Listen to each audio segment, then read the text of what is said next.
जय Hind news, जनतेच्या हितासाठी निर्भीड पत्रकारिता।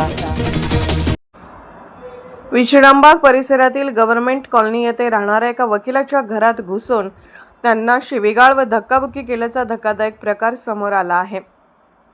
वकीलपत्र नको असल्या कारणाने NOC देण्यासाठी पक्षकारांनी हा प्रकार केला। या प्रकरणी ॲडव्होकेट उमेश श्रीकांत सहस्त्रबुद्धे वय 53 यांनी विश्रामबाग पोलीस ठाण्यात फिर्याद दिली आहे।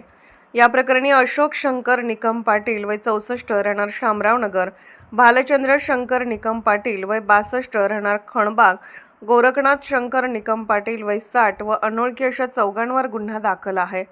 सहस्त्रबुद्धे हे गुरुवारी सायंकाळी 5:30 वाजता संशयित चौघे त्यांच्या घरासमोर आले आणि त्यांनी सहस्त्रबुद्धे यांना घराबाहेर बोलावून घेतले। आमच्या दाव्यात विनायक पाटील यांना घेण्याची आमची इच्छा नाही, ते तुमच्या जवळचे असल्याने आम्हाला तुमचे वकीलपत्र नको आहे, त्यामुळे तातडीने NOC द्या अशी मागणी करत संशयितांनी अर्वाच्य भाषेत शिवीगाळ करण्यास सुरुवात केली। वादाचे रूपांतर हाणामारीत झाले असता तुम्हाला NOC देतो, तुम्ही बाहेर थांबा असे सांगून सहस्त्रबुद्धे घरात गेले। मात्र संशयित चौघेही त्यांच्या पाठोपाठ जबरदस्तीने घरात शिरले।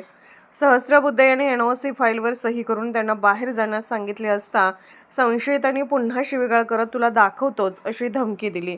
या प्रकरणी फिर्यादीनुसार पोलीस ठाण्यात गुन्हा दाखल झाला आहे। पोलीस अधिक तपास करत आहेत।